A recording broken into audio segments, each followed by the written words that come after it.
Je m'appelle Sharazed et pour ma première vidéo ici, j'ai envie de te parler d'un sujet qui est important pour moi, qui me touche particulièrement, c'est le silence. Dans ce monde de bruit, de vitesse, de brouhaha comme ça, toujours un peu constant. Le silence pour moi, c'est vraiment quelque chose d'important et qui est au centre de ma façon de communiquer. Parce que le silence, souvent, on croit qu'il est vide. On croit qu'il faut le combler absolument, qu'il est gênant, qu'il est malaisant. On n'aime pas laisser des blancs dans les conversations. On n'aime pas les blancs dans les vidéos. Tous ces moments un peu de latence où rien ne se dit, pour moi, ils sont super importants et je trouve qu'il y a énormément de choses qui se disent justement dans ces blancs de silence.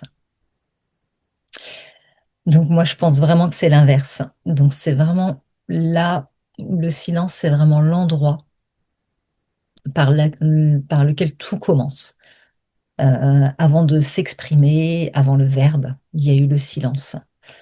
Ça, on le retrouve beaucoup et au commencement fut le verbe. Ben, du coup, avant ça, qu'est-ce qu'il y avait? Ben, il y avait le silence. Donc les mots sont importants, mais quand ils sont, pour moi, réfléchis, posés, et quand ils viennent vraiment du cœur ou des tripes, ça dépend vraiment comment on le ressent.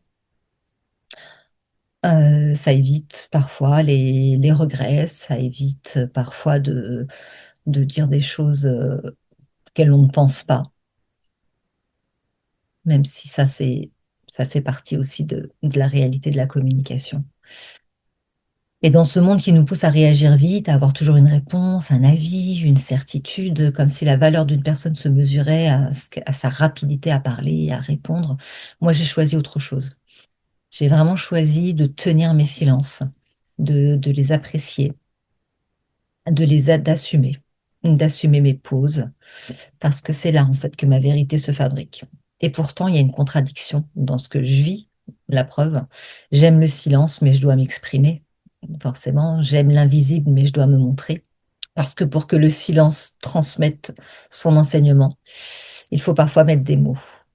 Il faut pas oser être vu. Et là, j'ai eu un long moment de pause où je me suis pas énormément exprimée, alors que j'ai vécu énormément de choses qui maintenant doivent être partagées pour pouvoir justement propager un peu ce message, cette libération, cette guérison, tout mon processus. J'aimerais me le mettre au service. Et pour le mettre au service des autres, il faut pouvoir en parler. Il faut pouvoir s'exprimer dessus. Il faut pouvoir répondre aux questions. Et j'ai pris ce temps, il m'a fallu plusieurs années, et je me suis aussi rendu compte que je suis souvent dans les conversations, ça va vite, ça débat, chacun donne son avis, et qu'en fait, je sais pas si, mais en tout cas, je sens que je suis pas câblée de cette façon-là, et que moi, j'ai besoin de prendre les informations. J'aime énormément écouter et me nourrir des avis des autres, entendre leur expérience, leur partage, ce qu'ils ont vécu, comment ils l'ont vécu. Leur avis sur les choses m'intéresse énormément. Par contre, pour donner le mien, j'ai besoin de prendre tout ça et d'en faire ensuite ma propre, euh, ma propre idée, mon propre avis. Et du coup, dans les conversations, souvent, ça ne sort pas direct, en fait. Et quand on me pose une question, je suis plutôt, moi, en retrait. Je suis plutôt, alors, du coup, on me dit que je suis plutôt calme, posée, alors que c'est pas forcément le cas. Intérieurement, ça vit, ça vibre. Et c'est pour ça que je fais cette vidéo là maintenant, c'est pour euh, en fait m'offrir cet espace d'expression, mais au moment où je l'ai choisi, avec le temps que j'ai choisi. Euh, et je trouve que c'est le meilleur moyen pour faire découvrir ce que je vais proposer comme accompagnement bientôt, parce que je propose même déjà, mais là du coup j'en parle ouvertement. Et j'aimerais vraiment accompagner les personnes qui ont voilà, ce besoin de temps, qui ont besoin de se reconnecter à leur silence, qui ont besoin de se reconnecter à ce qu'ils ressentent réellement au fond d'eux, tout en mettant les choses un peu en pause autour, mais du coup plus intérieurement pour pouvoir mettre voilà, les choses un peu au clair. Donc j'ai appelé cette chaîne l'alchimie du storytelling parce que storytelling, c'est parler de soi, en fait. C'est parler, c'est raconter une histoire et raconter sa propre histoire. Et des fois, on a besoin d'avoir un peu de recul sur ce qu'on vit pour pouvoir le raconter, le partager, tout en sachant, enfin, c'est une de mes croyances, que ce qu'on vit, c'est jamais pour rien. Et que du coup, si je peux en faire profiter d'autres personnes et que ça peut les aider dans leur cheminement, comme moi, certaines personnes ont pu m'aider dans le mien, et ben du coup, je serais ravie de pouvoir le faire. Ce qui m'anime, c'est d'accompagner les gens à relire leur histoire, vraiment à transformer ce qui pèse, ce qui a pesé, ce qui continue de peser en clé pour permettre vraiment de revenir, de retourner, de se souvenir en fait de qui on était avant qu'on nous impose un masque ou avant qu'on s'impose même soi-même un masque. Pas pour réparer les gens, mais juste pour redonner la liberté de se réécrire. J'aimerais vraiment incarner cette fidélité à soi, la preuve qu'on peut renaître, même après s'être longtemps adapté, même après s'être longtemps oublié, et partager ces convictions que chaque histoire, même lourde, peut devenir une ressource. C'est vrai que moi, il y a quelques années, j'aurais aimé qu'on me dise, t'as pas besoin d'avoir tout compris en fait pour avancer. Tu peux attendre juste ton vrai oui intérieur. Tu peux juste le sentir. Tu seras jamais, on n'est jamais prêt à 100% parce qu'on ne contrôle pas tout dans la vie. Donc voilà. Donc à tous ceux, celles et ceux qui se sentent en décalage, qui ont l'impression de s'être perdus en route, qui portent des histoires lourdes et qui sentent qu'ils peuvent plus continuer comme avant. C'est cet espace-là que j'ai envie de vous offrir. Un espace où on peut déposer, où on peut respirer, où on peut être soi-même avec plus de clarté.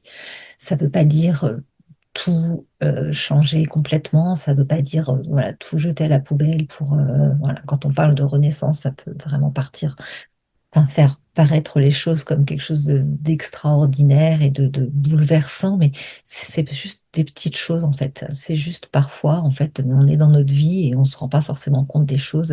Et il y a un moment, on se dit, bah là, je me sens plus trop à ma place, j'ai du mal à me positionner. Mais là, c'est de se dire, ah oui, mais pourtant, il y a des moments dans ma vie où j'y arrivais, où je me sentais bien, ou des fois même, le pire, c'est qu'on peut ne pas du tout s'en souvenir, mais dans ces cas-là, il y a toujours une part de nous qui s'en souvient. Et c'est en venant, du coup, être dans ce storytelling qu'on réécrit ensemble, qu'on peut, du coup, se retrouver, se retrouver sans, sans masque. On m'avait posé la question. Qu'est-ce que j'espère que les gens ressentent en me regardant? Et moi, j'aimerais vraiment que les gens y repartent avec un souffle de confiance, avec la certitude qu'ils sont pas seuls en fait à avoir vécu tout ça, à vivre tout ça et ensuite avec le courage d'écouter leur propre rythme, même si ça ne ressemble pas à ce qu'on attend d'eux. Mais juste voilà, avoir planté cette petite graine et laisser les choses venir tranquillement. Donc cette contradiction-là entre j'aime le silence, mais je fais une vidéo, donc je m'exprime, elle existe. Elle existe, je l'assume. Euh, je sais que le silence, ça transmet son enseignement, mais qu'après le silence, bah, il faut mettre des mots. Il faut mettre des mots, que ce soit écrit, que ce soit dit. Il faut aussi oser être vu pour pouvoir partager. Alors je suis là, moi, voilà, je suis entre ces deux pôles. Je me montre pour partager. Mais je garde en moi quand même la puissance du silence qui m'a forgée. Ça, c'est vraiment une force que je reconnais réellement en moi. Et le silence, parce que pour moi, vraiment, le silence, c'est pas un manque, c'est une vraie présence. C'est un espace fertile où la graine d'une version de soi, en fait, se met à germer. Et même si on ne le voit pas encore, on sait que c'est là et ça arrive. Donc, si tu te retrouves dans un moment où tu n'as pas de réponse, où tu ne sais pas encore quoi faire réellement, ben, juste rappelle-toi que tu n'es pas en retard, hein, qu'il n'y a pas, qu'il n'y a pas à se précipiter pour dire les choses, pour faire les choses. L'important, c'est de se sentir prêt et parfois on peut être prêt, mais il y a juste ce passage en fait à l'action qui peut être un peu compliqué. Donc, si tu as envie de partager ça avec moi, eh ben, écoute, cette chaîne, elle est là pour ça. Alors, si tu es dans un moment où tu n'as pas encore de réponse, où tu ne sais pas encore quoi faire, rappelle-toi, tu n'es pas en retard, tu es en train de laisser ton silence travailler pour toi. Et parfois, le plus grand courage, hein, c'est juste de dire, bah, je ne sais pas encore, et d'attendre que le vrai oui vienne de l'intérieur, et de mettre une distance entre la pression extérieure qui peut être présente. En conclusion, c'est voilà, c'est ce que je pourrais te dire, de bien te rappeler que le silence, c'est pas ton ennemi, que le silence ne fait pas de toi quelqu'un de lent ou d'un peu même bébête parce que tu ne réponds pas du tac au tac, parce que tu ne prends pas tes décisions du tac au tac, parce que tu as besoin de temps, d'écoute intérieure, d'écoute extérieure et de laisser vraiment infuser tout ça. Donc vraiment se rappeler que le silence, c'est pas ton ennemi, que c'est ton premier allié, que avant toute chose, il y a le rien, il y a le silence et que c'est dans tout ça qu'il se passe énormément de choses. Donc aujourd'hui, si je parle, c'est pour qu'on puisse écouter ensemble ce silence. Donc si ça résonne pour toi, bah, tu peux me retrouver ici parce qu'on a beaucoup de choses à explorer sur ce thème et sur plein d'autres thèmes et qu'ensemble, on peut redonner au silence toute sa puissance. À bientôt.